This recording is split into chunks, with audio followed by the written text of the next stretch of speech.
حضرات کرام قدر، خالق کائنات نے قرآن مقدس میں دنیائے انسانیت کو ایک پیغام دیا کہ عصر کی قسم بے شک انسان گھاٹے میں ہے۔ ظاہر سی بات ہے، جب انسان قرآن مجید کی تلاوت کرے گا تو اسے اس بات کا احساس ضرور ہوگا کہ میں پیدا بھی ہوا اور گھاٹے میں بھی رہا۔ یہ احساس اس کو اس کے خالق کائنات کی طرف اور اس کے مالک کی طرف متوجہ کرے گا کہ اے پروردگار عالم، جب تم نے پیدا ہی کیا تو پھر گھاٹے میں کیوں رکھا؟ لیکن ایک بات تو طے ہے کہ اللہ نے کسی کا نام نہیں لیا، یہ صاف لفظوں میں کہا کہ بے شک انسان گھاٹے میں ہے۔ اِلَّا الَّذِينَ آمَنُوا وَعَمِلُوا الصَّالِحَاتِ، البتہ جو ایمان لائے ہیں اور جنہوں نے اعمال صالحہ انجام دیے ہیں وہ فائدے میں ہیں۔ یہ قرآن مجید کی ایک آیت ہے، اور اس آیت کو کلیئر کرنے کے لیے میں ایک لفظ ابتدا میں کہہ دوں، جس کے لیے بہت ضروری ہے کہ جب تک وہ لفظ نہیں پہنچے گا ہمارا اور آپ کا یہ اجتماع ایک نامکمل اجتماع کی شکل میں رہے گا۔ قرآن مجید کا اس دنیا کے اندر دو طریقے سے استعمال ہوتا ہے، ایک پڑھنے میں اور ایک سمجھنے میں۔ اب جب میں لفظ بدلوں گا تو میرے مجمع تک یہ لفظ پہنچے گا۔ قرآن مجید کا پڑھنا اور ہے، سمجھنا اور ہے۔ پھر میں لفظ بدلوں گا تو ہو سکتا ہے میرے مجمع تک بات پہنچے۔ یہی وجہ ہے کہ پڑھنے کے مدرسے اور ہیں، سمجھنے کے مدرسے اور ہیں۔ پڑھنے کے مدرسے اور ہیں، سمجھنے کے مدرسے اور ہیں۔ میں ہاتھ جوڑ کر آپ سے ابتدا ہی میں ایک بات کہہ رہا ہوں کہ اب تک کی دنیا میں جو بھی گمراہ ہوا ہے، پڑھنے والا تو گمراہ ہوا ہے، سمجھنے والا گمراہ نہیں ہوا۔ پڑھنے والا تو گمراہ ہوا ہے، سمجھنے والا گمراہ نہیں ہوا ہے۔ اگر میری مجلس مجھ تک پہنچ چکی ہے تو میرے لفظ کو یقین تک پہنچانے کے لیے یہ لفظ کافی ہے، اور میرے موضوع کو آپ تک پہنچانے کے لیے یہ لفظ کافی ہے۔ اگر قرآن مجید کو پڑھ کر گمراہ ہونے کے امکان نہ ہوتے تو یہ آتنکواد کا لفظ پیدا ہی نہ ہوتا۔ یہ ایک عین حقیقت ہے کہ جب تک ہم قرآن مجید کو اس کے مفاہیم سے نہیں سمجھیں گے اور نہیں پڑھیں گے، اس وقت تک ہم دامن مراد کو مکمل طریقے سے حاصل نہیں کر سکتے اور اپنی پوری مراد کو نہیں پا سکتے۔ خالق کائنات کہتا ہے کہ انسان گھاٹے میں ہے۔ اے میرے مالک، گھاٹے میں کیوں ہے انسان؟ کہا اس لیے گھاٹے میں ہو کہ تم نے آیت کو صحیح سے پڑھا ہی نہیں ہے۔ اس آیت میں باعتبار خطابت صرف 3 لفظ ہیں، ایک انسان ہے، ایک ایمان ہے اور ایک عمل صالح ہے۔ ایک انسان ہے، ایک ایمان ہے، ایک عمل صالح ہے۔ انسان بیکار ہے جب تک ایمان تک نہ پہنچے، ایمان بیکار ہے جب تک عمل صالح تک نہ پہنچے۔ انسان بیکار ہے جب تک ایمان تک نہ پہنچے، ایمان بیکار ہے جب تک عمل صالح تک نہ پہنچے۔ اب آیت کو ذرا الٹا پڑھ کے دیکھیے، عمل بیکار ہے اگر ایمان نہ ہو، ایمان بیکار ہے اگر اچھا انسان نہ ہو۔ ایمان بیکار ہے اگر اچھا انسان نہ ہو. اس کا مطلب یہ ہے کہ ایک بہترین انسان کو جب تک انسان یہ زور لگاتا رہے گا میں بڑا انسان ہوں، میں اونچا انسان ہوں، میں اچھا انسان ہوں، میں بڑھیا انسان ہوں، خالق یہ کہتا رہے گا تو کتنا ہی اونچا انسان ہے. میں تجھ سے یہ نہیں پوچھنا چاہتا، میں یہ پوچھنا چاہتا ہوں کہ صاحب ایمان کتنا بڑا ہے. اب اگر صاحب ایمان یہ کہتا رہے میں مسلمان ہوں، میں عقیدے میں پختہ ہوں، میں نان گوشت بہت اچھا کھاتا ہوں، میں بریانی زبردست کھاتا ہوں، تو پروردگار یہ ضرور پوچھے گا تو مومن بہت اچھا ہے، یہ بتا کہ عمل کتنا اچھا ہے. یہ بتا دے کہ عمل کتنا اچھا ہے. اس کا مطلب یہ کہ انسان کا رشتہ جڑا ہے ایمان سے، ایمان کا رشتہ جڑا ہے عمل صالح سے. عمل صالح بیکار ہے ایمان کے بغیر، ایمان بیکار ہے ایک اچھے انسان کے بغیر. اب بس میرا ایک ہی لفظ ہے، انسان کیا ہے؟ انسان کسے کہتے ہیں؟ عزیزو اگر میری مجلس پہنچ پا رہی ہے اور اس عظیم مجمع کو اور اس عظیم تاریخ کو میں آپ تک پہنچا پا رہا ہوں تو سب سے زیادہ زور میں اسی لفظ پہ دوں گا. انسان خود نہیں سمجھ سکتا کہ وہ کیا ہے، یہ تو خدا ہی بتا سکتا ہے کہ وہ کیا ہے. اب آواز آتی ہے اِنَّا خَلَقْنَا الْإِنسَانَ فِي أَحْسَنِ تَقْوِيمٍ، ہم نے انسان کو بہترین نوعیت خلقت پر پیدا کیا. کیا آپ متوجہ ہیں؟ بہترین نوعیت خلقت پر پیدا کیا. کیا مطلب؟ سب سے اچھا بنایا. اے میرے مالک سب سے اچھا بنایا. کس کو؟ انسان کو. کس کو بنایا؟ انسان کو. کس نے بنایا؟ پروردگار نے. سب سے اچھا. میں نے سوال کر لیا کتنا اچھا، میں نے سوال کر لیا کتنا اچھا. کہ یہ تم نہیں سمجھ سکتے کہ کتنا اچھا بنایا ہے، یہ ہم ہی بتا سکتے ہیں کتنا اچھا بنایا ہے. اس لیے کہ کمپیوٹر خود نہیں بتائے گا کہ کتنا اچھا ہے، کمپنی بتائے گی کہ کمپیوٹر کی گارنٹی کیا ہے. بننے والا کیا جانے کہ کتنا اچھا بنا ہے، بنانے والا بتائے گا کتنا اچھا بنایا. بنانے والا ہی بتا سکتا ہے، بنانے والا ہی بتا سکتا ہے کتنا اچھا بنایا ہے. میرے مالک مجھے بتا دے کہ کتنا اچھا بنایا ہے. کہ بس یوں سمجھ لے کہ یہ مت کا بیٹھنا کہ میں اس سے اچھا بنا نہیں سکتا. مجمع میں کتنا دم ہے یہ لفظ بتائے گا، کتنی جگہ تک میری آواز پہنچ رہی ہے یہ لفظ بتائے گا. یہ مت کا بیٹھنا کہ میں اس سے اچھا بنا نہیں سکتا. جتنے علماء بیٹھے ہیں اس سے ایک طالب علم تائید چاہتا ہے. ہاں یہ کہہ دینا کہ میں نے اتنا اچھا بنا دیا کہ اب اس سے اچھا بن نہیں سکتا تھا. میں بنا سکتا تھا، انسان سے اچھا بن نہیں سکتا تھا. کانپور کا ادب اگر کمزور ہے تو بات دوسری ہے، اگر ادب میں جان ہے تو یہ لفظ اپنی جگہ کام کرے گا. اس کا مطلب یہ ہے کہ مصور میں تو طاقت تھی، تصویر میں گنجائش نہیں تھی. ارے کیا جملہ ہے یہ خدا! جتنے کمالات ہو سکتے تھے میں نے سارے انسانیت کے آنگن میں انڈیل دیے. شرافت اسے عطا کر دی، شبہات اسے عطا کر دیے، آرزویں اسے عطا کر دی. جو کچھ دیا جا سکتا تھا وہ میں نے اسے عطا کر دیا. اگر یہ مجلس رمضان شریف میں ہو رہی ہے تو ایک لفظ سنو، خالق دینے کا نام نہیں ہے، دیتے رہنے کا نام ہے. ارے اسی جملے میں مجلس پوشیدہ تھی.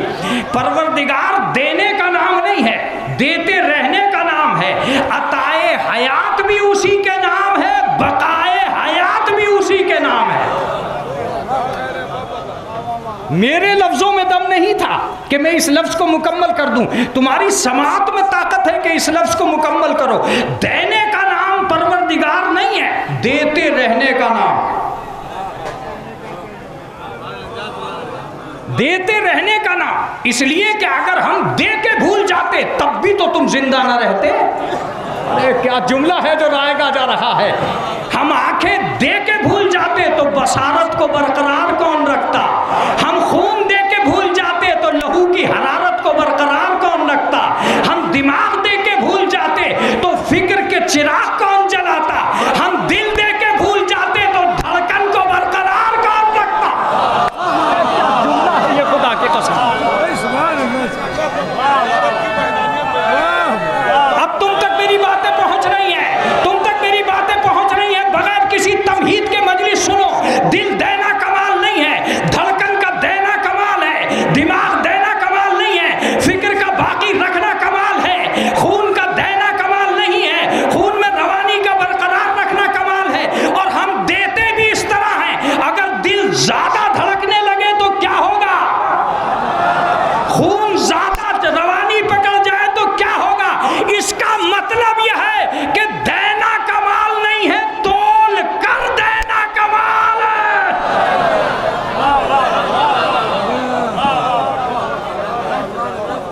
اس کا مطلب یہ ہوا کہ خالی دینا ہی کمال نہیں تھا. ہم جانتے تھے کہ آنکھوں میں بصارت کون برقرار رکھے گا، لہٰذا ہم نے کبھی بھی اپنی ربانیت کے رشتے کو انسانیت سے ٹوٹنے نہیں دیا. ہماری عطا کا ساون کل بھی برستا تھا، آج بھی برس رہا ہے. نہ ہم کل تمہیں بھول سکے نہ آج بھول رہے ہیں. اگر کل بھول جاتے تو ماں کے اندھیرے پیٹ میں سانس نہ لیتے. اگر آج بھول جائیں تو دنیا کے آنگن میں سانس نہیں لوگے. ارے کیا جملہ تھا یہ خدا کی قسم، کیا جملہ تھا یہ خدا کی قسم. ماں کے اندھیرے پیٹ سے ہماری عطا کا سلسلہ شروع ہوا اور اس کائنات تک چلا آیا. تم نہیں جانتے ہو انسان کو انسان بنانے میں ہم نے کتنا بڑا دخل دیا ہے. عزیزو، اگر میں اپنی جگہ ہوں اور آپ مجھے سن رہے ہیں تو ایک جملہ میرا سنیے. اتنا اچھا بنایا ہے پروردگار عالم نے، اتنا اچھا بنایا ہے کہ اگر اللہ کی کسی بھی چیز کو آپ نے اپنی جگہ سے ہٹا دیا تو عیب تو پیدا ہوگا، حسن پیدا نہیں ہوگا. ارے میں مجلس پڑھ گیا ہوں اس جملے میں، میں مجلس پڑھ گیا ہوں اس جملے میں. عیب تو پیدا ہوگا، حسن پیدا نہیں ہوگا. اس آنکھ کو تھوڑا اوپر اٹھا کے دیکھو، ایک آنکھ کو تھوڑا نیچے لا کے دیکھو، اسے تھوڑا سائیڈ پہ لا کے دیکھو، ان دونوں آنکھوں کو ذرا زیادہ قریب کر کے دیکھو. جتنی شکلیں پیدا کرو گے تمہاری شکل بگڑتی چلی جائے گی. کیا جملہ ہے یہ! نہیں، کانپور ابھی تک نہیں بولا ہے. اس لیے میں چاہتا ہوں جب ایک نور کو بدن میں اس کی جگہ سے نہیں ہٹا سکتے تو شریعت کے نور کو مسلک سے کیسے ہٹا سکتے؟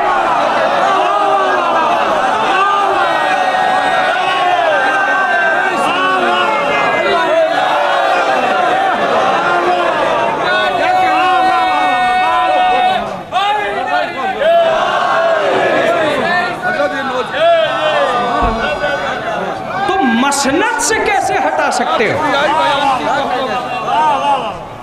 آپ کو خدا سلامت رکھے. آپ ایک ایسی بات پر بول رہے ہیں جس پر میں بلوانا چاہتا ہوں اس رمضان میں. میں چاہتا ہوں کہ جب اس مسند سے اٹھو تو خالی پیٹ مت اٹھنا، خالی ہاتھ مت اٹھنا، دامن بھر کے جانا. اس لیے کہ تم کسی سخی کے دربار میں آئے ہو، کنجوس کے دربار میں نہیں آئے ہو.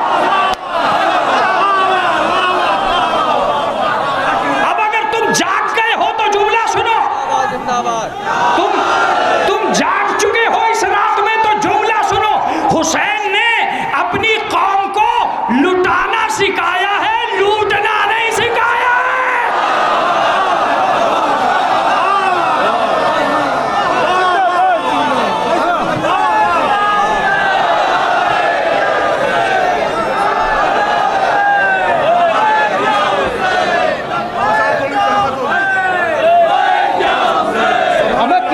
ساتھ دے دو یار. اللہ کی جاگ کے ذرا تھوڑا سا جاگ کے دھننا، تھوڑا سا جاگ کے سننا. کمال کی بات یہ ہے کہ لوٹنا نہیں سکھایا، لٹانا سکھایا ہے. اور اب جملہ سنو اور زندہ رہو اور سلامت رہو. اس لیے کہ اہل بیت کے نام پر لوٹنے والا برباد ہے، لٹانے والا آباد ہے.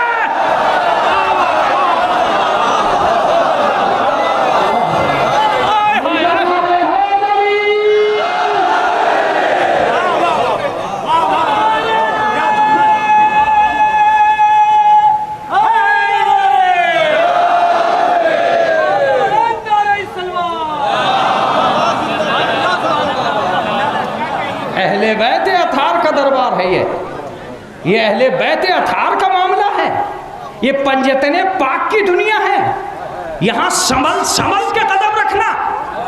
میں تو تم سے بھی کہتا ہوں کہ تمہارا آنا مقدر ہے، ہر کسی کے بس کا روگ نہیں ہے اہل بیت تک آنا۔ ہائے ہائے ہائے ہائے، تم بیدار نہیں ہو، ہر کسی کا مقدر نہیں ہے اہل بیت تک آنا، اس لیے کہ مسئلہ آنے کا نہیں ہے، مسئلہ ان کے گلے لگانے کا ہے۔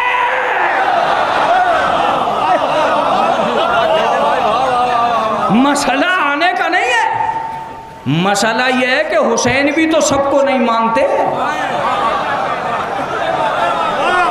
مسئلہ یہ ہے کہ علی بھی تو سب کو نہیں مانتے، علی بھی تو سب کو نہیں مانتے، رسول بھی تو سب کو نہیں مانتے۔ ظاہر سی بات ہے اگر سب کو رسول مان لیتے تو دنیا میں ابو جہل پیدا نہ ہوتا۔ جملہ ہے یہ خدا کی قسم، اگر سب کو رسول نے مان لیا ہوتا تو ابو جہل کہاں سے آتا؟ اب رسول گلے لگانا چاہتے ہیں مگر رشتہ دار کو نہیں، دیندار کو، دیندار کو گلے لگانا چاہتے ہیں۔ ایران سے آیا تو گلے لگا دیا، خاندان میں دین نہ سیکھا تو دور بھگا دیا۔ رسول اللہ نے قانون بتا دیا۔ آپ جملہ سنیے، کربلا میں دونوں تھے، حرملہ بھی تھے اور حر بھی تھے۔ اوئے ہوئے بات تمام ہو گئی، حرملہ بھی تھا اور حر بھی تھا۔ حسین نے ایک کو گلے لگایا، مسئلہ کربلا آنے کا نہیں ہے، گلے لگانے کا ہے۔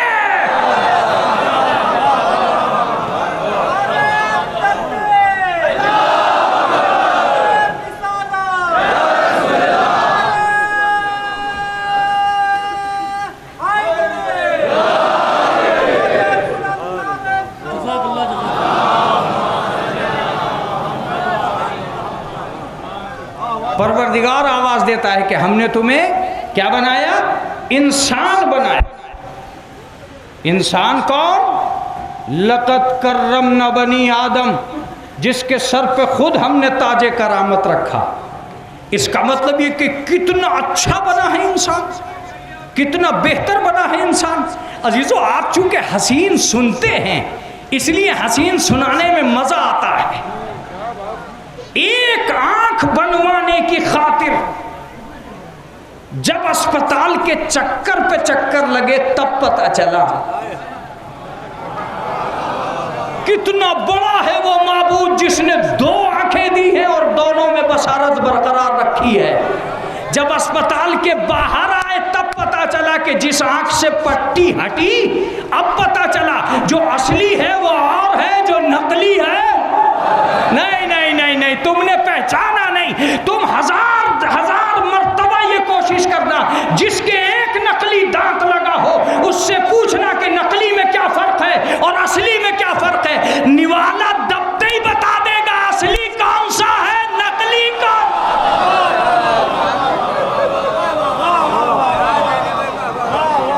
اس کا مطلب یہ ہے کہ میں نے تمہیں کیا بنایا ہے، کتنا اچھا بنایا ہے، تمہیں کتنا اچھا ہونا چاہیے، تمہیں کتنا بہتر ہونا چاہیے، تمہیں خود نہیں معلوم۔ اگر نہیں معلوم ہے تو بس ایک ہی ڈیوٹی ہے تمہاری۔ عزیزو اگر میرا مولوی کا یہ لفظ اگر کمزور پڑ گیا تو مولویت اصلاح کرنا بند کر دے گی۔ اس لفظ کو باعتبار مولویت سننا، پروردگار کی آواز آ رہی ہے، دونوں سائیڈوں سے سنیں، پروردگار کی آواز آ رہی ہے، اچھا بنانا ہمارا کام تھا، اچھا بنے رہنا تمہارا کام ہے۔ کیا جملہ ہے یہ خدا کی قسم، اچھا بنانا ہمارا کام ہے، اچھا بنے رہنا تمہارا کام ہے، ہم نے تمہیں بہترین بنا دیا۔ بہترین کا مطلب یہ مت سمجھ بیٹھنا کہ اس صورت کو بہترین کہتے ہیں، نہیں، صورت کو بہترین نہیں کہتے، سیرت کو بہترین کہتے ہیں۔ اگر میں مجلسیں پڑھوں اور ان لفظوں کو نہ پڑھوں تو خود مجھ سے میری خطابت پوچھے گی تم کر کیا رہے تھے منبر پر؟ مجمع کو دیکھ کے بکھر جانا میری عادت نہیں ہے۔ جسم کا نام انسان نہیں ہے، علم کا نام انسان ہے۔ جسم نہیں پہچانوائے گا کہ انسان کون ہے، علم پہچانوائے گا کہ انسان کون ہے۔ صورت کو انسان نہیں کہتے، سیرت کو انسان کہتے ہیں، ظاہر کو انسان نہیں کہتے، باطن کو انسان کہتے ہیں، جمال کو انسان نہیں کہتے، کمال کو انسان کہتے ہیں۔ جمال تو بیوٹی پارلر بھی بڑھا سکتا ہے۔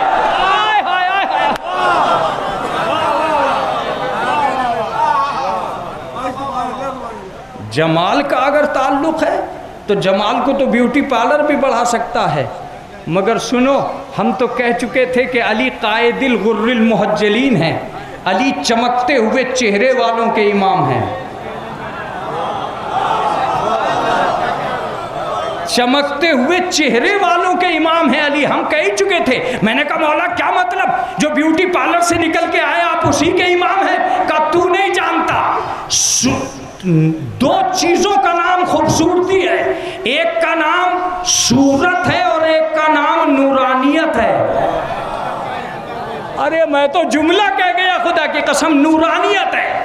جو میک اپ سے پیدا ہوتی ہے اسے خوبصورتی کہتے ہیں، جو وضو سے پیدا ہوتی ہے اسے نورانیت کہتے ہیں۔ اب میرے دو تین جملے سنو، شریعت کا معاملہ اور ہے، طبیعت کا معاملہ اور ہے، ارمان کی دنیا اور ہے، قرآن کی دنیا اور ہے۔ ہم نے تمہیں انسان بنایا، اِنَّا خَلَقْنَا الْإِنسَانَ فِي احسن تقویم، بے شک ہم نے تمہیں احسن تقویم عطا کیا۔ یہ احسن تقویم کون ہے؟ کون ہے جو بہتر انسان ہے؟ کوئی نہیں ہو سکتا عزیزو۔ آج اور ہم اور آپ اگر یہاں نہ بیٹھے ہوتے تو شاید میں اس طرف نہیں آتا۔ بس چند لفظیں اور بات تمام، چند لفظیں اور بات تمام۔ کیا ضرورت پڑی ہے کہ ہم آئیں؟ انسان کو پہچانوانے کے لیے پروردگار عالم نے کچھ ایسے انسان زمین پر بھیجے جن کے ذریعے سے انسانیت سمجھ میں آ سکے۔ هو الذی بعث، ہم نے اسے زمین پہ بھیجا۔ کون زمین پہ آیا؟ رسول زمین پہ آئے۔ کیوں؟ یزکیہم، جو تمہارے نفوس کو پاکیزہ کر سکے، یتلو علیہم آیاتہ، جو تمہارے اوپر آیتوں کی تلاوت کر سکے، وہ تمہارے تزکیہ نفس کر سکے، تمہارے اوپر آیتوں کی تلاوت کر سکے۔ تم اس سے پہلے کھلی ہوئی گمراہی میں تھے۔ رسول کی آمد یہ بتاتی ہے کہ اس کائنات کو ضرورت تھی انسانیت کی بلندیوں کے لیے کسی ایسے انسان کی جو لباس بشر پہن کے انسان کو کمال تک پہنچا سکے۔ آقا میری بات تمام، اب ایک سوال مجلس کا اور بات بھی تمام ہوگی۔ کبھی یہ مت سوچ بیٹھنا کہ یہ آسمان سے زمین پہ اس لیے آئے تھے کہ انہیں اپنے مرتبے بڑھانے تھے۔ خدا کی قسم، پنجتن اس لیے زمین پہ آئے کہ انہیں زمین والوں کو بلندی تک پہنچانا تھا۔ مجلس کمال ہوتی ہے اس میں، بلندیوں تک پہنچانا مقصود تھا۔ احمد اس لیے نہیں آئے تھے کہ احمد بن سکے، میں لفظ بدلوں گا۔ پیغمبر اس لیے نہیں آئے تھے کہ نبی بن سکے۔ اگر یہی بات ہے کہ پیغمبر اس لیے آئے ہیں کہ نبی بن سکے، تو اب میں کہوں گا افسوس ہے آپ کی عقلوں پر کہ آپ یہ سوچ رہے ہیں کہ وہ نبی بننے آئے تھے جس نے خود یہ کہا کنت نبیا آدم بین الماء والطین، میں تو اس وقت بھی نبی تھا جب آدم آب و گل کے درمیان تھے۔ اس کا مطلب یہ ہے کہ پیغمبر نبی بننے نہیں آئے ہیں، مسلمان بنانے آئے ہیں۔ علی حیدر بننے نہیں آئے ہیں، ابو ذر بنانے آئے ہیں۔ فاطمہ بننے نہیں آئی ہے، فضہ بنانے آئی ہے۔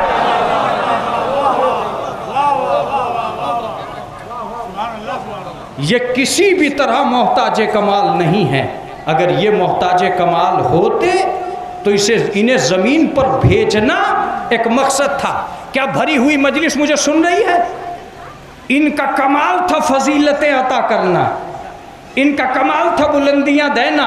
اگر ہم اوپر سے نیچے نہ آئے ہوتے تو تمہارے لیے دشوار تھا نیچے سے اوپر جانا۔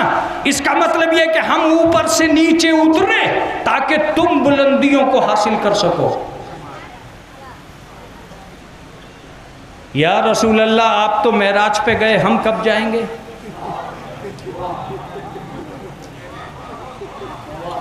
یا رسول اللہ آپ تو معراج پہ گئے، ہم کب جائیں گے؟ کہ کبھی بھی میرے معراج پہ جانے کی باتیں نہ کرنا، مجھ سے یہ پوچھنا کہ میں جا کے واپس کیوں آیا۔ جب میں معراج پہ گیا تو مجھے پتا چلا کہ اوہو بلندیاں یہ ہیں۔ اب میں نے سوچا کہ میری امت بھی بلندی پہ آئے، لہٰذا معراج سے ایک تحفہ لایا جس کا نام تھا نماز۔ تم مصلی پہ آتے چلے جاؤ، معراج پاتے چلے جاؤ۔ الصلاۃ معراج المومن، نماز مومن کی معراج۔ چلیے صاحب، میرا یہ موضوع بہت بڑا ہے کہ وہ آسمان سے نیچے کیوں آئے۔ جس دن تم سوال کر لو گے تمہیں پتہ چلے گا کہ کانپور میں تم رمضان کی اس 21ویں کی رات کو اپنے گھر سے یہ کیوں آئے، اپنے گھر سے یہاں کیوں آئے۔ یہ تو سوچ رہے ہو کہ ہم اپنے گھر سے راتوں کو اٹھ کے یہاں کیوں آ گئے، کبھی ان سے نہیں پوچھا کہ عرش چھوڑ کے یہاں کیوں آ گئے۔ اب میرا ایک لفظ ہے جو ذاکری کا انداز ہے، تم بعد میں آئے ہو، پہلے وہ آئے ہیں۔ پہلے وہ تمہاری خاطر آئے ہیں، بعد میں تم ان کی خاطر آئے ہو۔ اگر وہی نہ آئے ہوتے تو تم یہاں کیوں آتے؟ تمہارے یہاں آنے کا مطلب یہ ہے کہ تم اسی کا جواب بن کے آ رہے ہو جس کو وہ اس کائنات میں آئے تھے۔ آنا ان کا کمال تھا، پانا تمہارا کمال ہے۔ اب لفظ سنیے، وہ کیوں آئے تھے۔ میں اتنا وقت نہیں رکھتا کہ آیتیں پڑھ پڑھ کر تمہیں یقین دلاؤں کیوں آئے تھے، البتہ میں اتنا وقت ضرور رکھتا ہوں کہ تمہیں لمحوں میں یقین دلا دوں گا کہ وہ کیوں آئے تھے۔ وہ اس لیے آئے تھے کہ انہوں نے اجاڑ دشت میں قدم رکھا اور مکہ کو معظمہ بنا دیا۔ اب تم بیدار نہیں ہو، اب تم بیدار نہیں ہو۔ مکہ کو معظمہ بنا دیا، لوگوں نے کہا بس ہو گیا۔ رسول اللہ آئے تھے، ان کا قدم زمین پہ پڑا تھا، انہوں نے مکہ کو معظمہ بنا دیا، اسے جلال آ گیا۔ وہ مدینے چلا گیا، اسے منورہ بنا دیا۔ ہائے ہائے، اب بولے گا کانپور، اسے منورہ بنا دیا۔ لوگوں نے کہا رسول اللہ تک تھا، اب کبھی نہیں ہو سکتا کہ کوئی زمین معظمہ بن جائے، کوئی منورہ بن جائے۔ اسے جھوجھن آ گئی، اس نے کہا ایک خاندان چھوڑ کے جاؤں گا۔ آغا میں ہاتھ جوڑ کر ایک جملہ آپ سے کہوں گا، خدا کی قسم جب تک عرفان آل محمد آپ کو حاصل نہیں ہو سکتا، جب تک آپ یہ نیت نہ کر لیں کہ یہ کیوں آئے تھے آسمان سے نیچے، انہیں کیا ضرورت پڑی تھی، کیا علی بننے آئے تھے، کیا امام بننے آئے تھے، کیا سرکار بننے آئے تھے؟ غلط ہے، وہ اور ہیں جو فضیلت ڈھونڈتے ہیں، یہ وہ ہیں جنہیں فضیلت تلاش کرتی ہے۔ شاید تم تک میری بات نہیں پہنچتی، یہ چھپتے پھرتے ہیں، فضیلتیں انہیں ڈھونڈتی پھرتی ہیں۔ اب بھی نہیں پہنچی، اگر نہیں پہنچی ہے تو ذرا جملہ سنو، یہ تو چادر کے اندر چھپ گئے تھے، جبریل نے ڈھونڈ کے مبارکباد دی ہے۔ میں اشاروں میں بات کرنے کا عادی ہوں، یہ تو پانچوں کے پانچوں چادر میں چھپ گئے تھے، آیت تطہیر نے انہیں ڈھونڈا ہے۔ علی تو لشکر کے پیچھے تھے، رسول نے ناد علی پڑھ کے ڈھونڈا ہے۔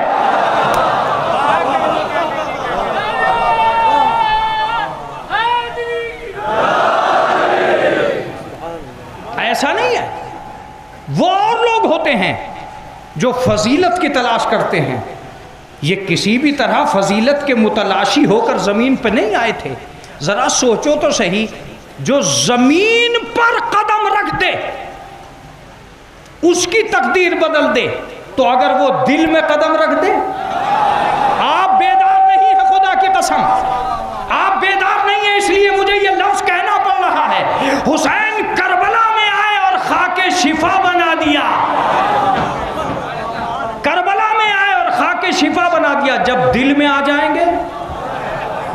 جب دماغ میں آ جائیں گے، جب فکر میں آ جائیں گے، جب ادراک میں آ جائیں گے، جب عقل میں آ جائیں گے. میں اسی لیے کہتا ہوں کہ آئے تھے کربلا میں، مگر ہندوستان تک مسلمانوں کو یقین دلا گئے کہ آج کے بعد، کربلا کے بعد یہ فیصلہ ہو جائے گا کہ جو بھی بننا چاہے گا حسینی بننا چاہے گا، کوئی بھی یزیدی بننا نہیں وہ بھی بننا چاہے گا.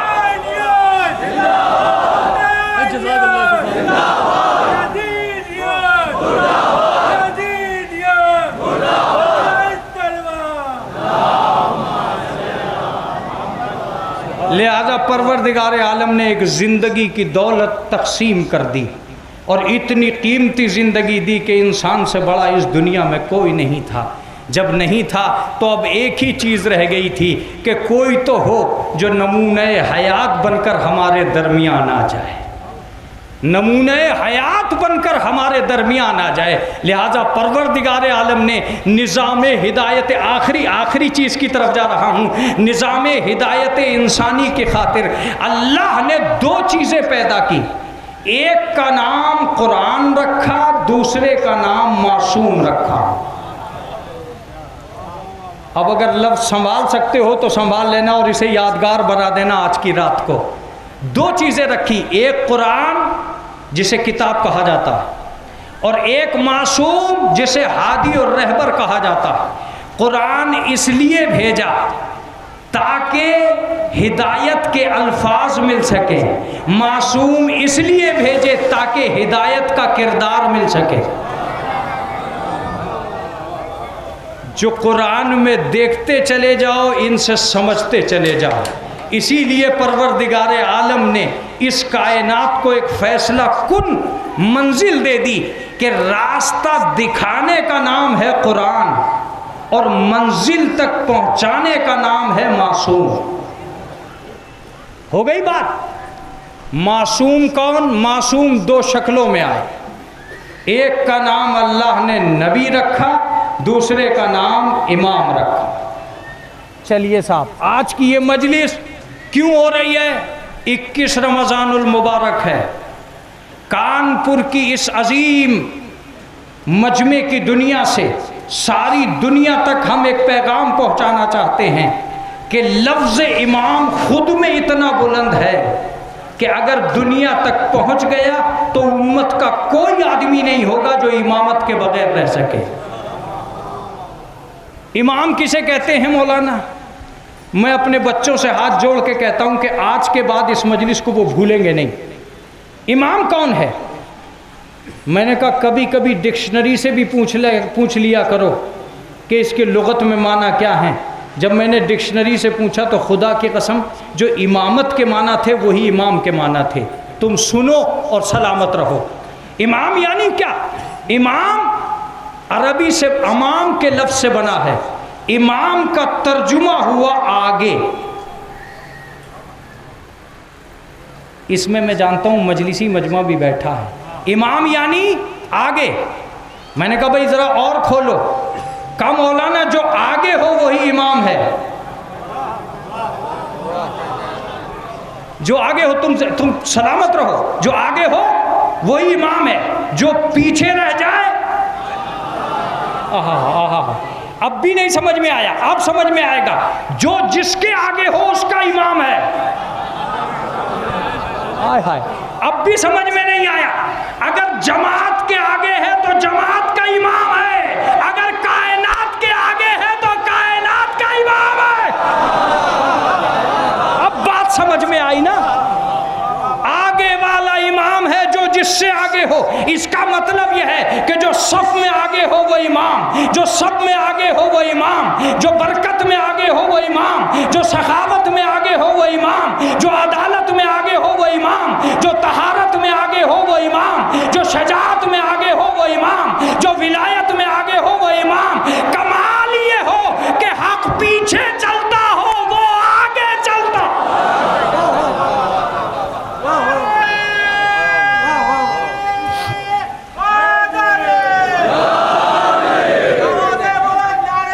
آپ کی سمجھ میں امام آ رہا ہے؟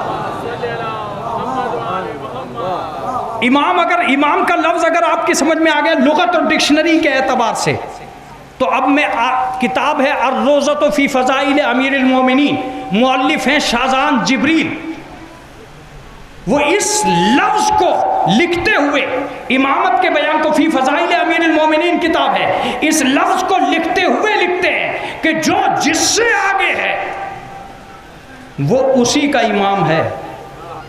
اس کا مطلب یہ کہ جو بھی دعویٰ امامت کرے گا اسے یہ ثابت کرنا ہوگا کہ وہ کسی چیز کے پیچھے نہیں ہے۔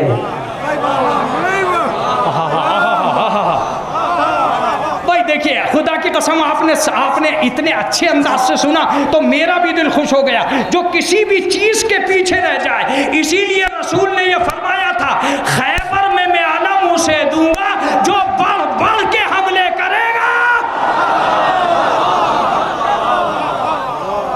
پیچھے رہ جانے والوں کو علم دینے والا نہیں ہوں۔ ایک صفت ہے، آگے والا امام ہے۔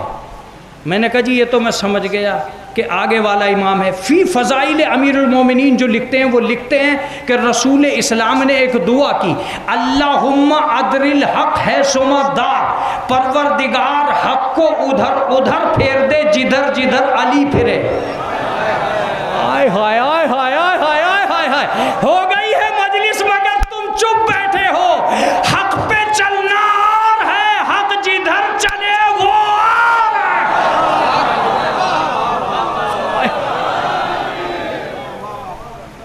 محسوس کیا آپ نے؟ جو حق پہ چلے وہ امام ہے، اور جس کے پیچھے جو حق پہ چلے وہ عوام ہے، اور جس کے پیچھے حق چلے اللہم ادر الحق، پروردگار حق کو ادھر ادھر پھیر دے جدھر جدھر علی پھرے۔ آپ کو لطف آتا رہے گا۔ دو چار باتیں اور اسی ضمن میں امامت سے مجھے یاد آ رہی۔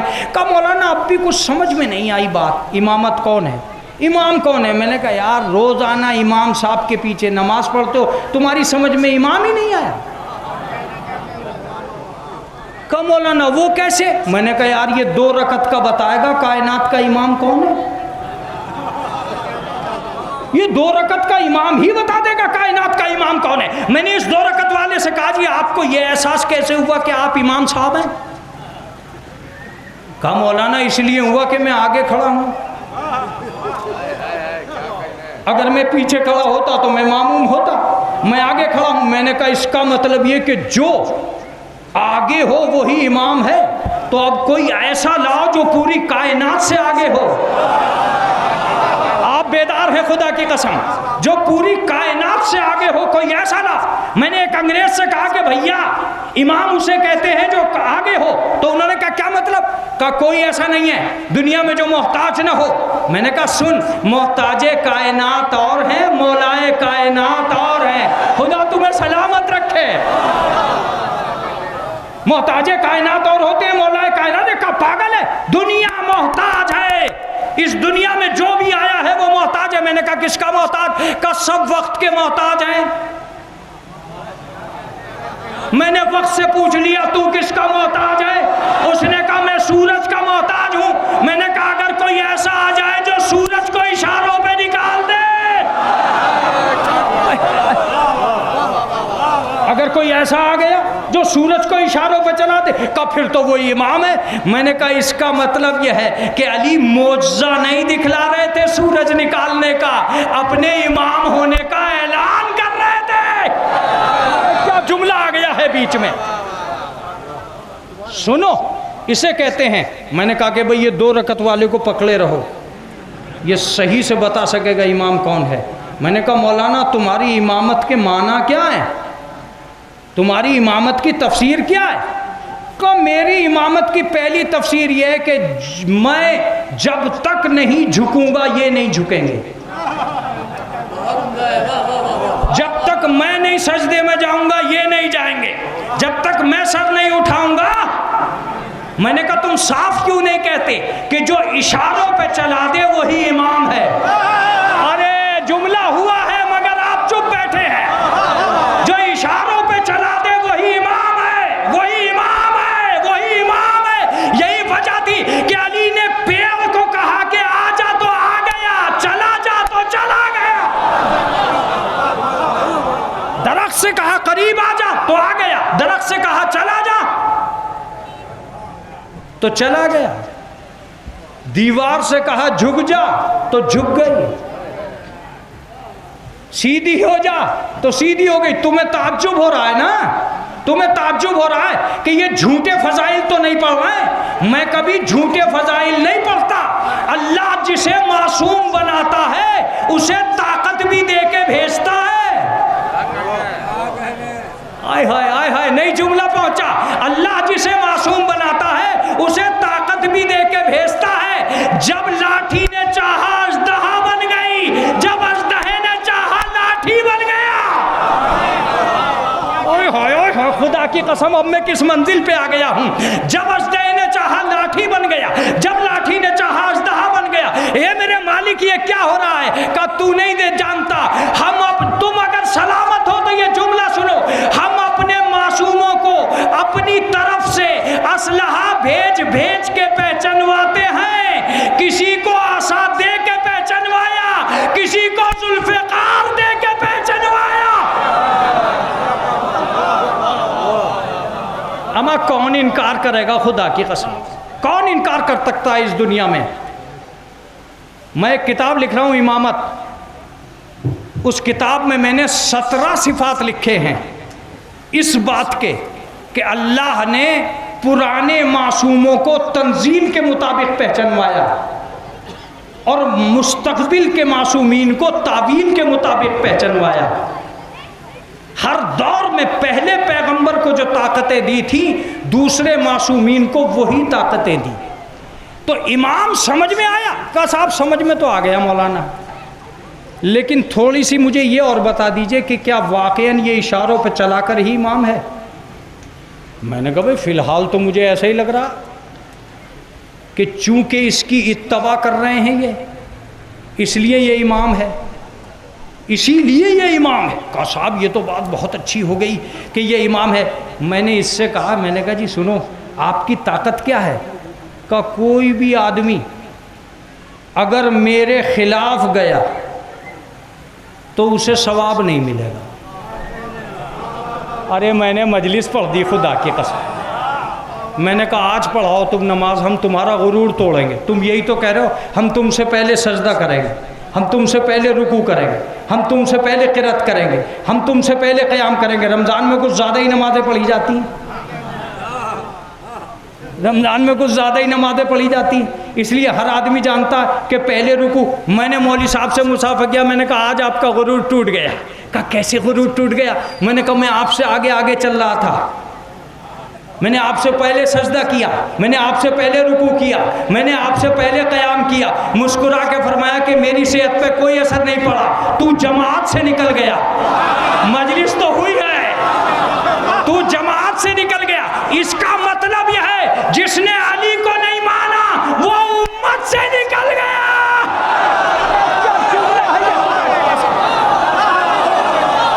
امت سے نکل گیا۔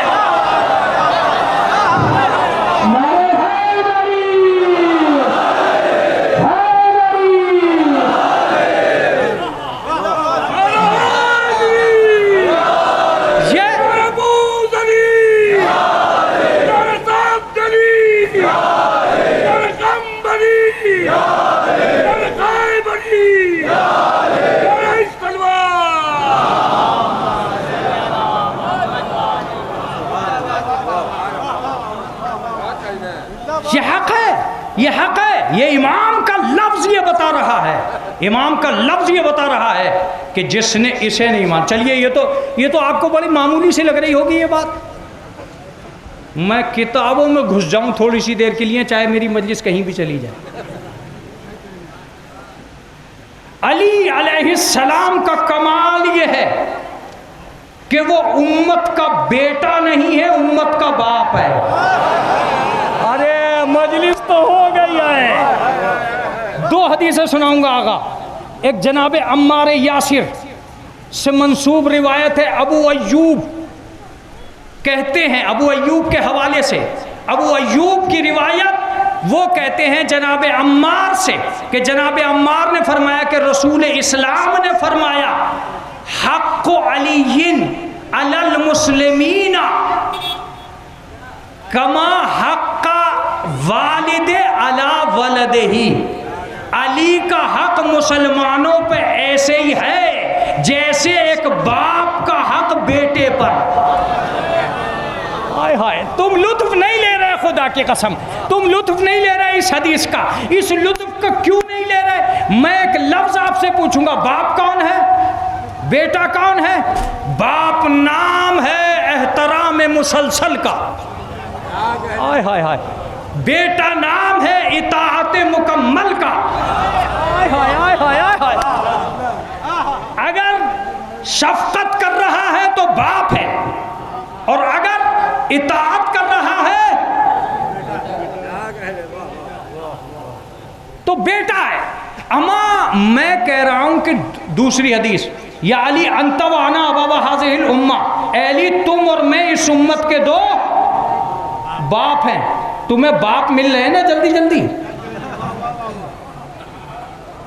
خدا کی قسم علی کے ہوتے ہوئے تم خود کو کبھی یتیم محسوس نہیں کرو گے۔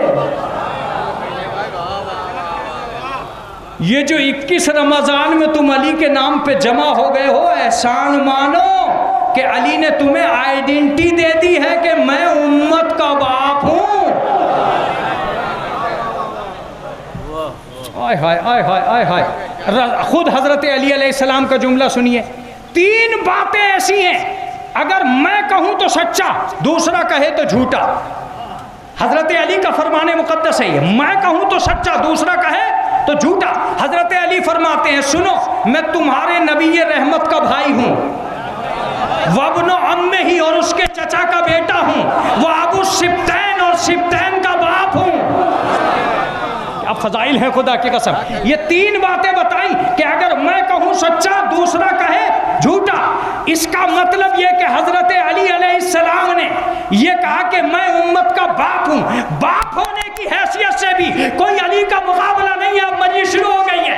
باپ ہونے کی حیثیت سے بھی یہ امت کا باپ ہے، اس کا حق مسلمین پہ باپ کی طرح ہے۔ یہ سبتین کا باپ ہے، یہ ریحانتین کا باپ ہے۔ اور ایک دن مسجد میں آ کر رسول اللہ نے علی کو زمین پر لیٹے ہوئے پایا، آواز دی قوم یا ابو تراب، اے ابو تراب اٹھو۔ اس کا مطلب یہ ہے کہ امت کا باپ علی ہے، زمین کا باپ علی ہے۔ اگر باپ ہونا فضیلت ہے تو یہ بھی ایک عجیب بات ہے، جو اتنی ذاتوں کا باپ ہے، ابو طالب اسی کا باپ ہے۔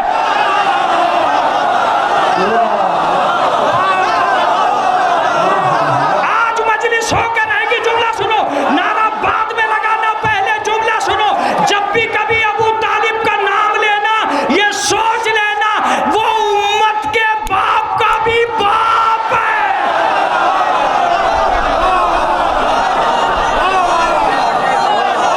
جب بھی کبھی نام لینا، یہ ضرور سوچ لینا۔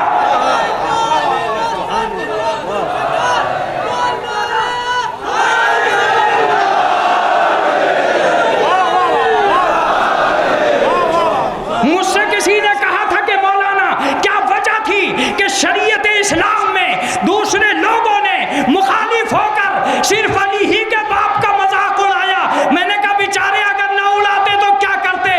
اس لیے کہ دوسروں کے تو ڈھونڈے باپ بھی نہیں مل رہے تھے،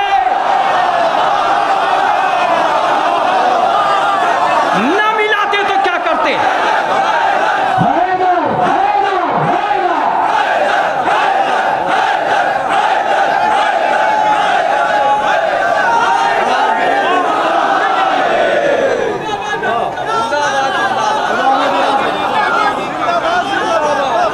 اسی کا باپ ہے۔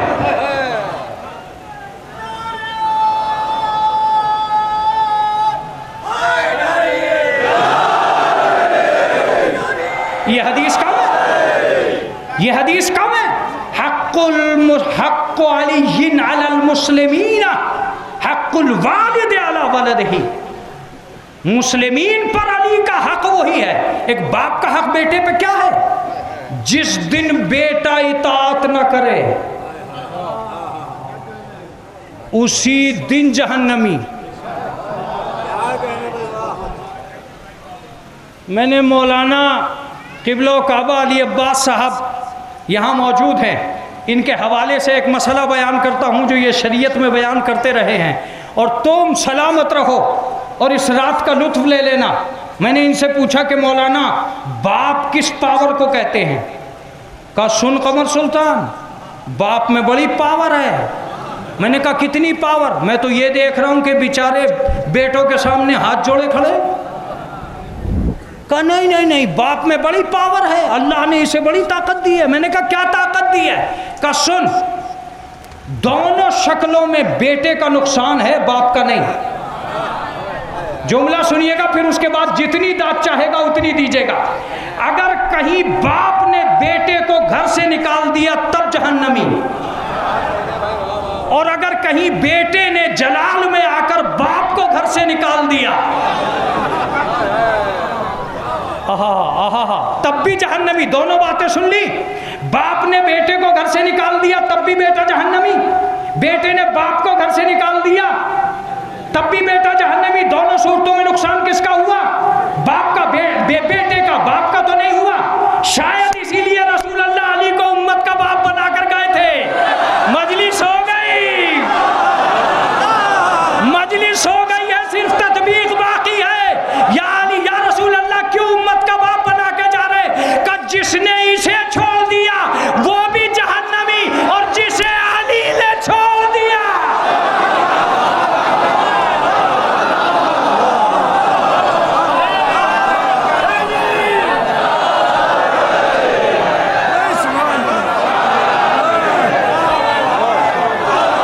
وہ بھی جہنمی۔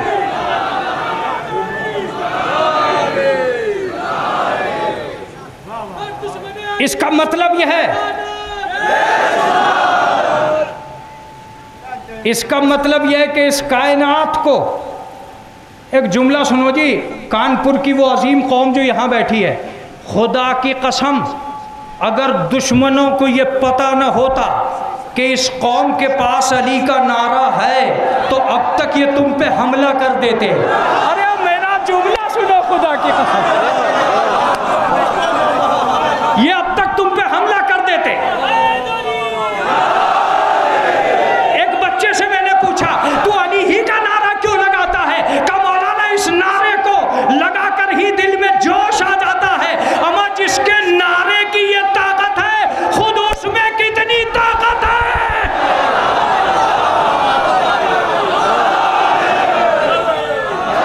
خدا کی قسم کیا مجلس ہو رہی ہے! اگر یہ یادگار مجلس ہو رہی ہے تو میں آج بتا کر جاؤں گا اس مجمع کو کہ نعرہ لگانا مت بھولنا، نعرہ لگانا مت بھولنا، اس لیے کہ یہ دو کام کرتا ہے، دوستوں کو جگاتا بہت ہے، دشمنوں کو جلاتا بہت ہے۔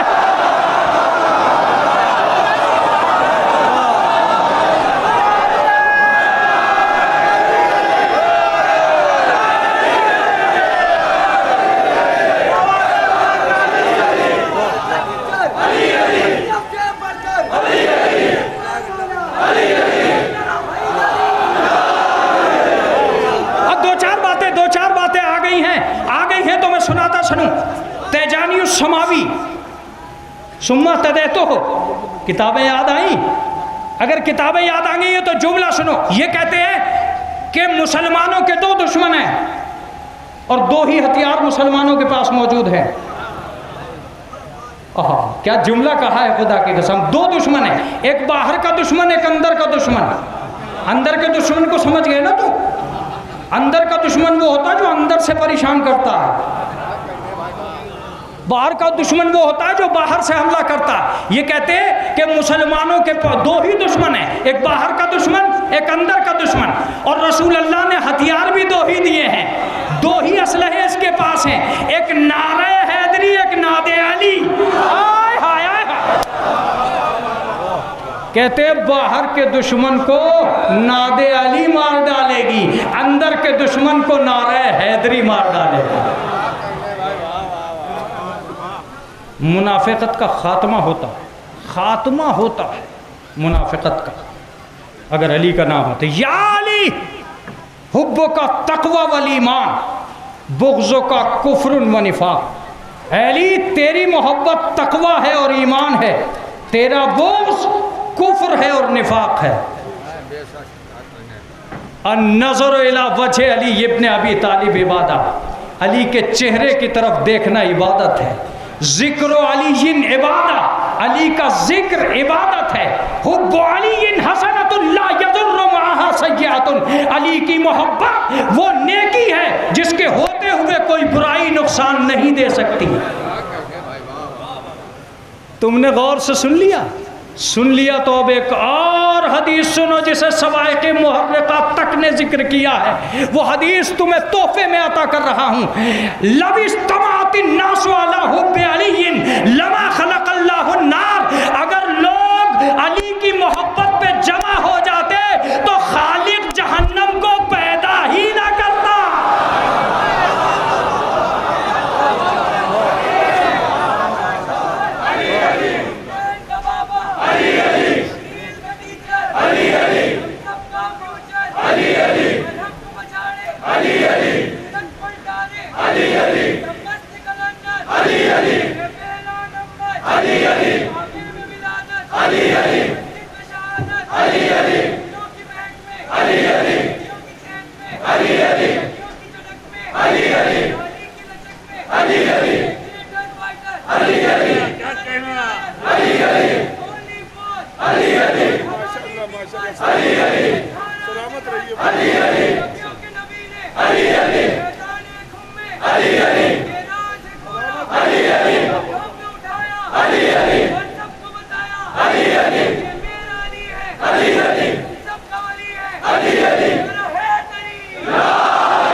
بس عزیزو اب اس سے زیادہ نہیں جایا جا سکتا، میں مختصر کر رہا ہوں۔ کتاب بحار الانوار، حدیث سنیں، ان اللہ جعل لأخی علی ابن ابی طالب فضائل لا تحصى کثیرۃ، میرے بھائی علی ابن ابی طالب کے اتنے فضائل ہیں جنہیں شمار نہیں کیا جا سکتا۔ ممن ذکر فضیلۃ من فضائلہ غفر اللہ لہ ما تقدم من ذنبہ وما تأخر، جس آدمی نے بھی علی کی فضیلتوں میں سے کسی فضیلت کو سنا تو پروردگار عالم اس کے گزشتہ اور آئندہ گناہوں کو بخش دے گا۔ کتاب بحار الانوار جلد 3 آئے تھے تاکہ دنیا انسانیت کو وقار اور آبرو عطا کر سکے، اور اسی وقار اور آبرو کا کمال تھا کہ علی مرتضیٰ چلتے چلتے جنگ صفین تک آ گئے۔ جنگ صفین یہ کیا ہے؟ جنگ صفین میں حضرت عمار یاسر سے رسول اللہ نے فرمایا سَتَقْتُلُكَ فِئَةَ الْبَاغِیَّةِ، یا عمار، اے عمار تمہیں ایک گروہ باغی قتل کرے گا۔ جب ایسا ہوگا انت مال حق والحق معک، تو عمار اس وقت تم حق پر ہوں گے اور حق تمہارے ساتھ ہوگا۔ جناب عمار یاسر کو جنگ صفین میں شہید کر دیا گیا۔ جب جناب عمار یاسر جنگ صفین میں شہید ہوئے تو یہاں سے ایک گروہ حاکم شام کا بھی دشمن ہو گیا، اس لیے کہ یہ گروہ کبھی بھی حق پہ نہیں ہو سکتا جو عمار کو قتل کرے گا۔ اس کے بعد اسی جنگ میں ایک نو کے نیزہ پر قرآن کو باندھ کر اٹھا دیا گیا۔ علی ہمارے اور تمہارے درمیان میں یہ قرآن حکم بنایا جاتا۔ یہ کارنامہ انجام دینا تھا کہ لوگ علی کے مخالف ہو گئے۔ ان مخالفین کی تعداد کو خارجی کہا جاتا، جن سے جنگ ہوئی نہروان میں۔ جب نہروان میں مولا کائنات نے جنگ کی تو سارے خارجیوں کو ختم کر دیا۔ 9 آدمی ایسے تھے جو وہاں سے بچ نکلے، ان میں سے 3 آدمیوں میں سے ایک تھا ابن ملجم، ابن ملجم مرادی۔ یہ کہتا ہے کہ جب میں مدینے میں آیا تو اسے اشعث نے قطامہ سے ملوایا۔ قطامہ نے کہا کہ میں تجھ سے شادی کر لوں گی اگر تو علی کا سر مہر میں لا کے دے دے۔ یہ تھا دشمن علی کا مزاج، علی کا سر مجھے مہر میں لا کے دے دے، میں تجھ سے شادی کر لوں گی۔ اس نے کہا میں تو اسی ارادے سے نکلا ہوں۔ اور اب جملہ سنیے، میں نے 1000 درہم کی یہ تلوار خریدی ہے اور اسے 1000 درہم کا زہر پلایا۔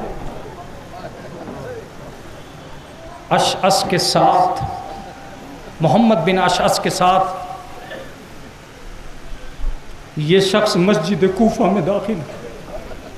ادھر مولائے کائنات حضرت علی علیہ السلام اپنے آنگن میں ٹہل رہے تھے۔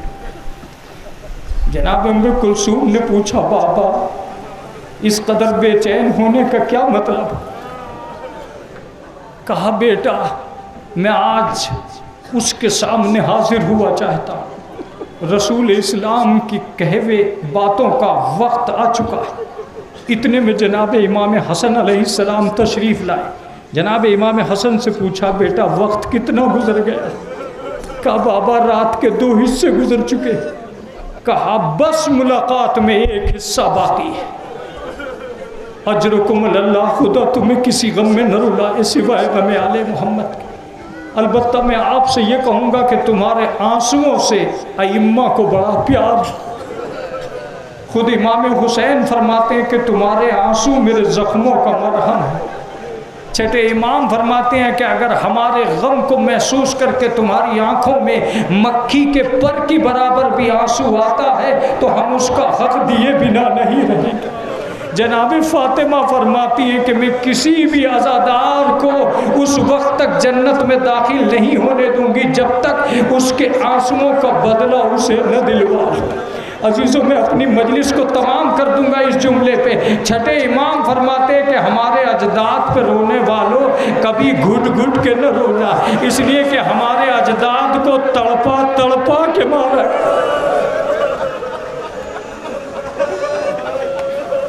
تمہاری آوازیں بلند ہو رہی ہیں عزیزوں، لیکن میں تم سے ایک لفظ ضرور کہوں گا، جب تم اس رمضان شریف میں شام کو اپنی اپنی مسجدوں میں پہنچنا تو تم اہل بیت کو یاد ضرور کر لینا، اس لیے کہ دن بھر بھوکا اور پیاسا رہ کر تمہیں یقین تو تھا کہ رات کو مسجد میں جائیں گے تو ہمیں شربت مل جائے گا، مگر سکینہ کو یقین نہیں تھا کہ مجھے پانی کہاں ملے گا، زینب کو یقین نہیں تھا کہ ہمیں کھانا کہاں ملے گا، اہل بیت کو پتہ نہیں تھا کہ ہمیں پانی کہاں ملے گا۔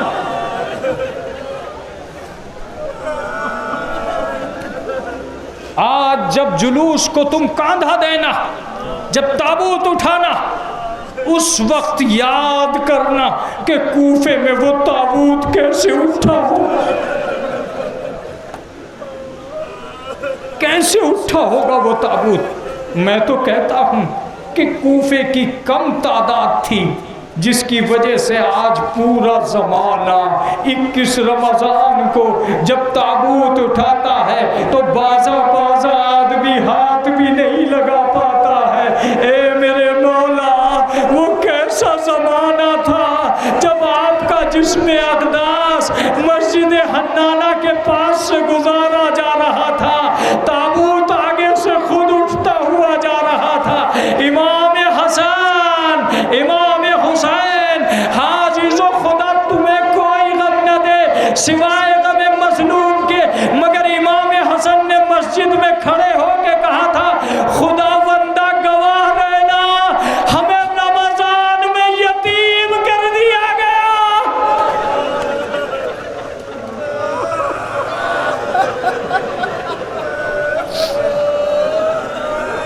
ہمیں رمضان کے مہینے میں یتیم کر دیا گیا۔ جناب امام علی مرتضیٰ اپنے گھر سے نکلنا چاہتے ہیں، روایت یہ بتاتی ہے کہ گھر میں پلی ہوئی بطخوں کا دروازہ کھول دیا اور دروازہ کھول کے انہیں دانہ ڈال کے کہا کہ نہ جانے اب تمہیں کب دانہ ملے گا، یہ علی کے ہاتھ سے دانہ کھا لو۔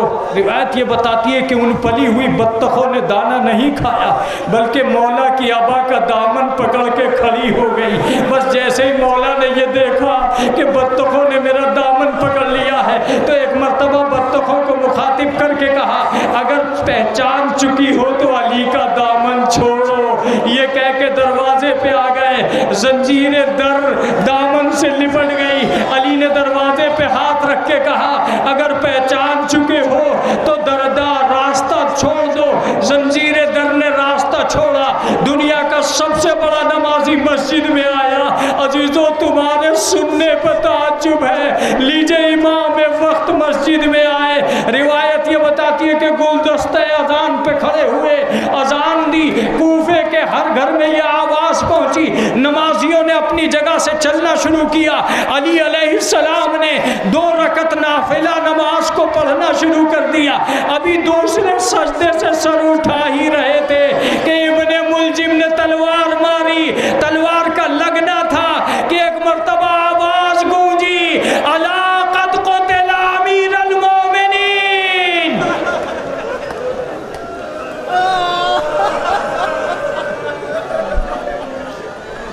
امیر المومنین کو قتل کر دیا گیا، الا ذبح امیر المومنین، امیر المومنین کو قتل کر دیا گیا۔ ہاں عزیزو، اس آواز کا سننا تھا کہ مومنین گھروں میں تڑپ کے رہ گئے۔ حذیفہ یمانی کہتے ہیں کہ مجھے یاد آیا، میں نے حضرت علی سے پوچھا تھا، مولا اب کی آپ نے داڑھی کو خضاب نہیں کیا، تو مولا نے فرمایا حذیفہ یہ داڑھی اب خون سے رنگین ہونے والی۔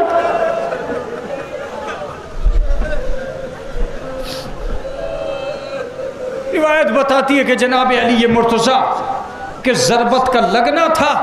ادھر امام حسن اور امام حسین مسجد میں داخل ہوئے، سب مومنین مسجد میں داخل ہوئے۔ کیا دیکھا کہ علی مرتضیٰ محراب میں تڑپ رہے ہیں اور خاک محراب کی اٹھا کر سر پر ڈال رہے ہیں۔ جناب امام حسن آگے بڑھے، کمبل میں لپیٹا اور کمبل میں لپیٹ کے کہا، بابا یہ کیا ہو گیا؟ فرمایا حسن میرے سر پہ رومال باندھو، اور خیال رکھنا حسین رومال نہیں باندھے گا، اس لیے کہ حسین کو کربلا کے میدان میں نہ جانے کتنے زخموں کا علاج کرنا ہے۔ اے میرے لال،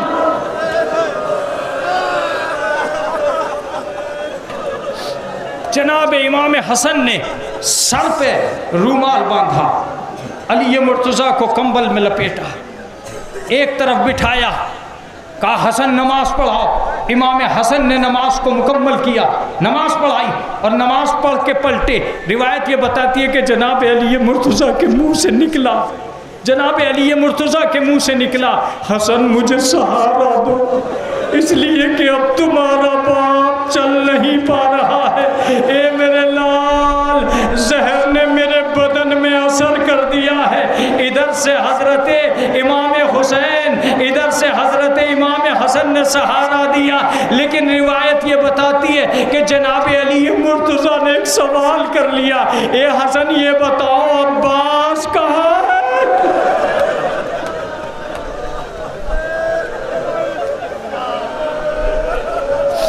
اے حسن یہ بتاؤ عباس کہاں ہے؟ کہا کہ مولا عباس قاتل کے پاس کھڑے ہیں، قاتل کے پاس کھڑے ہیں، قبضے میں شمشیر کے قبضے پہ ہاتھ ہے اور قاتل کے پاس کھڑے ہیں۔ کہا عباس کو بلاؤ، عباس کو بلاؤ، حسن میرے گھر سے ذرا شربت لے کے آ۔ روایت یہ بتاتی ہے کہ شربت منگوایا اور شربت منگوا کے جناب عباس کے ہاتھوں میں دیا، اور جناب عباس کے ہاتھوں میں دے کے کہا، بیٹا عباس میں یہ چاہتا ہوں کہ تم میرے قاتل کو شربت دو۔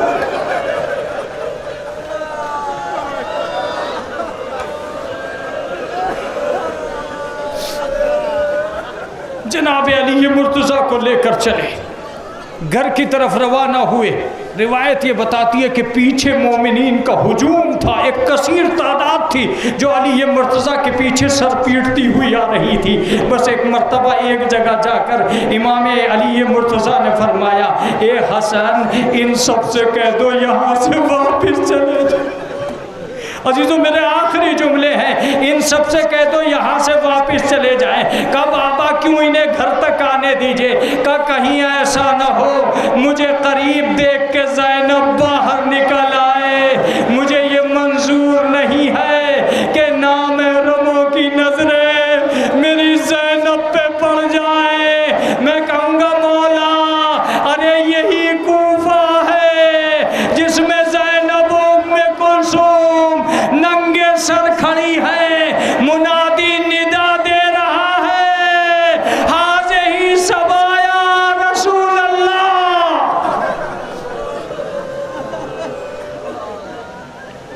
عزیزو روایت یہ بتاتی ہے میں اپنی مجلس کو تمام کر دیتا مگر 21 رمضان کا حق ادا نہ ہوتا اگر میں اس واقعے کو فراموش کر دیتا۔ روایت یہ بتاتی ہے کہ علی مرتضیٰ نے 3 دن تک مکمل وصیتیں کرتے رہے۔ جب 3 دن تک وصیتیں کرتے رہے، جب آخری وقت آیا تو روایت یہ بتاتی ہے گوشے سے کسی بی بی کے رونے کی آواز آئی۔ جناب امام حسن سے فرمایا حسن ابھی میں زندہ ہوں، یہ کون بی بی ہے جو آنسو بہا رہی ہے؟ کہا یہ حضرت عباس کی والدہ گرامی ام البنین ہے۔ کہا ام البنین کو قریب بلاؤ۔ اب جو قریب بلایا کہا ام البنین کیا چاہتی ہو؟ کہا میں چاہتی ہوں میرے عباس کو کس کے حوالے کیا؟ کہا میں یہ چاہتا ہوں کہ عباس حسین کی خدمت میں رہے۔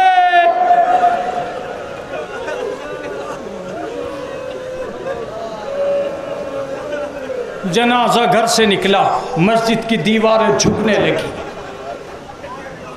ملائکہ جنازے میں شریک ہوئے۔ امام حسن اور امام حسین جنازہ دفن کر کے واپس آ رہے تھے، ایک دوسرے سے اپنے بابا کی باتیں کرتے جا رہے۔ جب تابوت اٹھانا اس واقعے کو مت بھول جانا۔ روایت یہ بتاتی ہے کہ اچانک جناب امام حسن نے امام حسین سے کہا بھیا تم کسی کے رونے کی آواز سن رہے ہو؟ کہا ہاں کوئی آدمی ہے جو کسی گڑھے میں گر پڑا ہے، چلو اس کی مدد کرتے ہیں۔ اب جو دیکھا تو کیا دیکھا کہ ایک نابینا ہے جو اس گڑھے میں چاروں طرف سر ٹکرا کے کہتا ہے کہ ہائے کھانا کھلانے والے، ہائے شربت پلانے والے، کہاں چلا گیا ہے؟ میری بھوک بےتاب ہو رہی ہے۔ بس روایت بتاتی ہے کہ جناب امام حسن النشیب میں اتر گئے اور ایک مرتبہ اس کے سر کو اپنے زانو پہ رکھا، اور جیسے ہی زانو پہ رکھا پوچھا بھائی کیا ہو گیا ہے؟ کہا بھائی میں 3 دن سے بھوکا۔ اجرکم اللہ، خدا آپ کو کسی غم میں نہ رلائے۔ بھائی میں 3 دن سے بھوکا ہوں۔ امام حسن نے فرمایا اے بھائی اتنا تو بتا 3 دن سے پہلے تیرا انتظام کہاں سے ہوتا تھا؟ کہ ایک شخص آتا تھا جو یہ کہتا تھا کہ ایک بھائی کے پاس بیٹھا ہے، وہ مجھے اپنے ہاتھوں سے کھانا کھلاتا تھا مگر 19 کی صبح سے وہ میرے پاس نہیں آیا۔ بس امام حسن نے اسے گلے سے لگایا، آواز دی اے بھائی، ارے وہ میرے بابا امیر المومنین تھے جو روزانہ تیرے پاس آتے تھے، ہم انہی کی قبر بنا کے آ رہے ہیں۔ اس نے کہا مجھے قبر تک پہنچاؤ۔ بس روایت یہ بتاتی ہے کہ امام حسن اسے قبر تک لائے، وہ علی کی قبر سے لپٹ کے کہتا ہے اے میرے مولا اب ایسی زندگی کیا ہے، تیرے بنا زندگی کیسے گزرے گی؟ سیعلم الذین ظلموا ای منقلب ینقلبون۔ ماتم حسین